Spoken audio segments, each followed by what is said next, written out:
السلام عليكم ورحمة الله وبركاته. ازيكم يا جماعة؟ كل سنة وانتم طيبين. ان شاء الله هنبدأ مع بعض النهاردة ان شاء الله اول لقاء مع بعض لايف ستريمينج في شرح كتاب قلب جديد لمن يريد. بصراحة يا جماعة انا كنت يعني مبسوط قوي من امبارح واحنا بنبدأ نعلم بس عن الفكرة، وبفضل الله يعني ناس كتيرة ما شاء الله اتحمست للموضوع ومتحمسين انهم هيبداوا معانا. وناس كتير بصراحة هم اللي كانوا منقيين الميعاد ده اللي هو ميعاد الخميس الساعة 9. طبعا عشان الكتاب كبير فاحنا مش هينفع ان يبقى الخميس بس، فهنحاول قدر الامكان ان يكون في كذا ميعاد ان شاء الله في الاسبوع. احنا شايلين هم بس ان احنا في ناس كتير بتمتحن الايام دي برضو لسه ما خلصوش، ولكن بصراحة احنا يعني اخذنا الشوق الى رمضان ان شاء الله، في اننا مش هنصبر للخميس الجاي.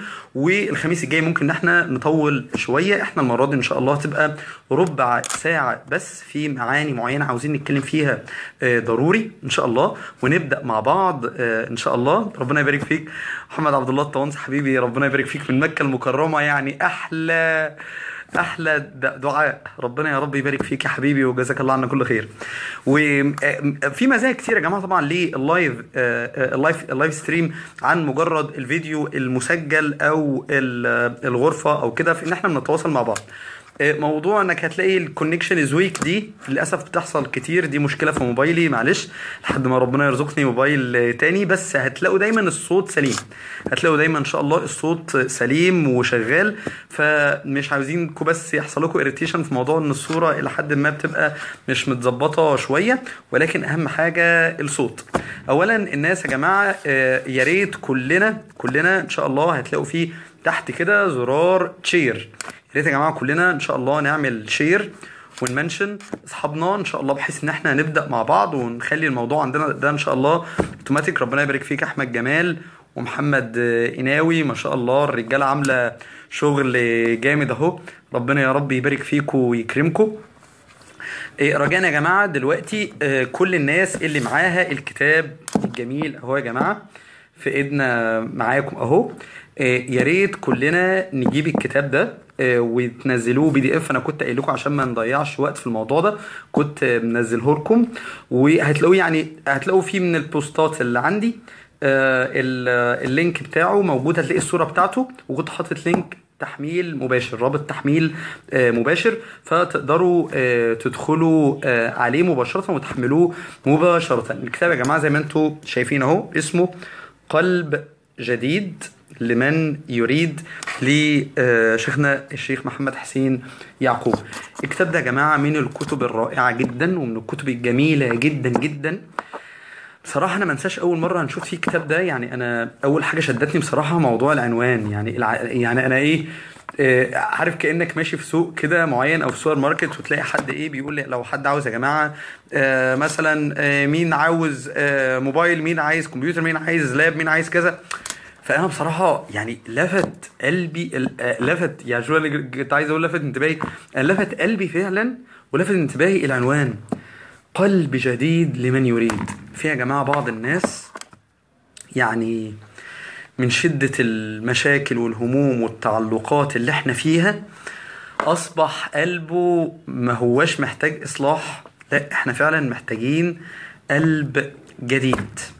ممكن ننبه معلش خلاص ان احنا محتاجين فعلا قلب جديد. عارف لما انت مثلا تروح لحد بيصلح حاجه معينه، تروح مثلا لحد بيصلح تلفزيون مثلا او خليها موبايل، لانه ده اكتر حاجه افسدت قلوبنا احنا شخصيا، انك تروح لحد بيصلح موبايلات وتقول لو سمحت الموبايل بتاعي ده والله عليه حبه فيروسات وعليه حبه مشاكل، فلو سمحت انا عاوز حضرتك تصلح لي الموبايل ده.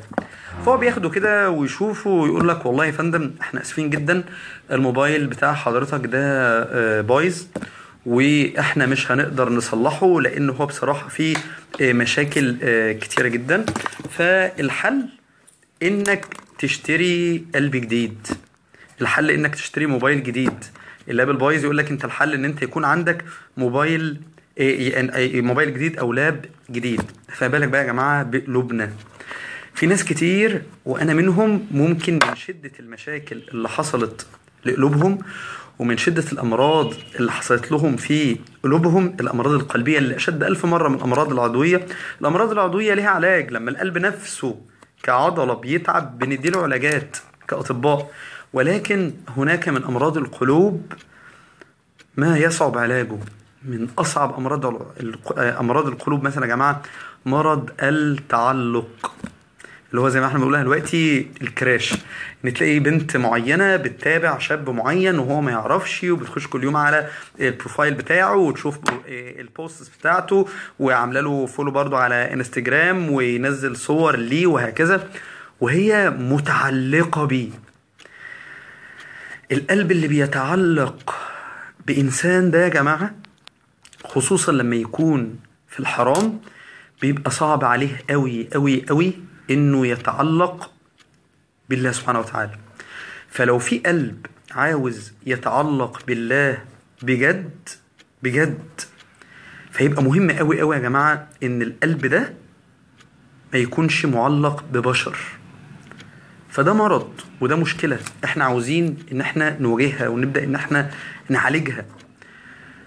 من اخطر الامراض فعلا يا جماعه نقطه التعلق بحاجات مختلفه، التعلق بالموبايل، التعلق بواحد، انت تكون متعلق بواحده، التعلق بشخص، التعلق بوظيفه معينه، التعلق بافراد معينين، انك تشعر ان النفع او الضر بايد ناس معينه. هي دي يا جماعه من اكبر المشاكل. فاللي احنا عاوزين نقوله ان احنا فعلا واحنا داخلين ان شاء الله على رمضان، وسعيد ان احنا ربنا اكرمنا ان احنا عاوزين نستعد من بدري فعلا فعلا فعلا فعلا. لا عمر بيسأل، لا احنا لسه بادئين من حوالي هقول لك كام، خش على اللايف كده يا عمر، هتلاقي ان هو حوالي 7 دقايق. فان شاء الله قدامنا 8 دقايق بس، لان احنا زي ما وعدناكم المره دي هتبقى ربع ساعه بس. وان شاء الله باذن الله الصوره هتبقى افضل في فيديوهات جايه بعد كده. هحاول ان شاء الله اشوف لو تيسر موبايلات افضل ان شاء الله. انا والله كنت حتى في سفر القاهره ولسه داخل البيت حالا التزاما معاكم بالميعاد ان شاء الله. لما نيجي نشوف رمضان لسه باقي عليه قد ايه يا جماعه، احنا بيبقى عندنا قبل رمضان في شهر شعبان كامل، شهر رجب كامل، شهر جمادى اخره كامل، شهر جمادى اول كامل، كده 4 شهور كامله. واحنا دلوقتي في النص الثاني من شهر ربيع الاخر او شهر ربيع الثاني. يعني احنا يا جماعه قدامنا رينج 130 يوم، 130 يوم، 132. هتلاقي ان احنا بنلعب في الرينج ده. فعشان كده يا جماعه احنا عاوزين دايما كل مره نبقى بنفتكر العداد بتاعنا كام، احنا دلوقتي لسه على رمضان قد ايه. مش لازم يا جماعه كل مره ان احنا نكون بنستعد رمضان قبليه بيوم او يومين او اسبوع. المانع لما نجرب المره دي ان احنا نستعد رمضان من بدري. في ناس معتقده ان الكتاب ده في اصلاح القلب بس، لا، الكتاب ده في اللي احنا عاوزينه بالظبط يا جماعه. بيتكلم عن اصلاح القلب اللي نقدر ندخل بيه رمضان. فالكتاب ده احد كتب الاستعداد لرمضان، ومن اجمل الحاجات اللي انت تقدر تستعد بيها لرمضان بجد هو انك تدخل رمضان بقلب جديد بجد. عايز اقول على نقطه معينه بقى يا جماعه في موضوع القلبيات، وكان في كذا حد اهو، احمد مثلا بيقول عاوز سلسله عن امراض القلوب ضروري وهكذا. عاوز اقول لكم يا جماعه ان من اجمل السلاسل اللي بتتكلم عن اصلاح القلوب وامراض القلوب بوجه عام السلاسل اللي للشيخ محمد حسين يعقوب. الراجل ده يا جماعه فعلا احنا نحسبه يعني كأنه أستاذ دكتور كارديولوجي اللي هو علم القلب فعلا، ولكن في أمراض القلوب بقى الأصعب من أمراض العضوية. لدرجة إن أنا عايز أوريكم حاجة غريبة يا جماعة، عايزكم أوريها لكم يا رب توضح في الكاميرا. أنا في الكتاب نفسه كاتب جنب أهو، أيوة أهو ظهر تاني، بصوا هتلاقي إن أنا كاتب جنب محمد حسين يعقوب. بص كاتب جنبها إيه أهو أستاذ دكتور محمد حسين يعقوب. ده والله بجد ومش مبالغة، هو فعلا أستاذ في امراض القلوب، ومن اكتر الناس اللي اتكلموا عنها بشكل كويس قوي. والكتاب ده من الحاجات اللي ناقش فيها امراض القلوب بشكل كويس، وامراض النفوس بوجه عام كمان. يلا يا جماعه عايزين نشد حيلنا مع بعض ونحاول ان احنا هتلاقي في علامه اضافه صديق، في علامه شير. كلنا يا جماعه نكتب شير كده ونشير ونمنشن اصحابنا. الابلكيشن اللي احنا فيه اصلا اسمه فيسبوك منشن. انا كنت مبسوط ما شاء الله ان لما اتكلمنا امبارح عن عن ان احنا هنبدا النهارده، اكتر ما شاء الله من حوالي 850 فرد تفاعلوا مع كده. ولما قلنا الكتاب ما شاء الله اكتر من 700 فرد تفاعلوا في حاجه جميله قوي. فاحنا عاوزين نشد حيلنا بقى ان شاء الله ونشجع بعض كده ونمنشن عشان اكبر كم من الناس تستفيد. عاوز اقول على نقطه معينه يا جماعه في موضوع الشيخ محمد سين يعقوب، ممكن تكون مشكله برضو عند بعض الشباب والبنات اللي ما كانوش بيسمعوه من زمان. ان الشيخ يعقوب في شباب كل يعرفوه عنه يقول لك يا عم غزوه الصناديق ومش عارف ايه الكلام ده. يا ابني انت اخر حاجه انك سمعت عنه حاجه باسم يوسف، انت ما قراتلوش حاجه، ما سمعتلوش حاجه، ما شفتش الشغل الرائع بتاعه. كذلك بالنسبه للبنات، في بنات كتير يقول لك لا انا بلاقيه بيزعق وكده او صوته عالي فانا بخاف وبتخض وانا مش بحب ان انا اعمل له حاجه. انا بقول لكم يا جماعه رجاء جربوا تقراوا للراجل ده. الراجل ده يا جماعه كتبه وشرايطه اكثر من رائعه. انا شخصيا بحب الشرايط بتاعته اكتر حتى من المحاضرات الفيديو والحاجات اللي بتيجي على القناه الفضائيه. بجد رائعه، فنحاول احنا نستفاد فيها مع بعض. فيها يا جماعة أنواع من البرامج بتتطلب إن تكون لغة الخطاب حماسية والواحد يتكلم ويتحمس بسرعة، وخصوصا إن شاء الله زي البرنامج بتاع رمضان هيبقى إن شاء الله من البرامج الحماسية جدا جدا. والحمد لله ربنا رزقني فيه عنوان معين كده هعمله لكم مفاجأة ونبقى نتحاور مع بعض إن شاء الله على الفيسبوك فيه. اللي عاوز أقوله إن إحنا عاوزين نبدأ دلوقتي إن شاء الله في الكتاب ونسمي الله كده ونعيش مع بعض تجربة يا جماعة ان احنا نمسك كتاب من اوله لاخره ونتعاهد مع بعض ان شاء الله ان احنا نخلصه من اوله لاخره. ناس كتير يا جماعة والله بشوفهم كل شوية فلان از لايف ناو، فلان از لايف ناو. اجي اخش اشوف هو بيعمل ايه او بيقول ايه، للاسف بلاقي ان الفايده قليله جدا جدا. حتى لو مجرد تقليد اصوات مش عارف حد هيعمل حاجه تحبوا يا جماعه اعمل ايه. انما نفسنا فعلا ان يكون استخدام الخاصيه بتاعت فيسبوك لايف تكون فعلا في فايده مفيده. فمن الحاجات التجربه اللي انا عاوز نعملها مع بعض ان شاء الله ونكملها مع بعض هي ان احنا نمسك كتاب من اوله لاخره ونخلصه ان شاء الله. فالناس اللي معاها الكتاب ونزلته متحمسين نبدا مع بعض يا جماعه يكتبوا واحد. يلا بسرعه كده الناس اللي جاهزين عشان يلا نسمي الله ويكتبوا بسم الله كده.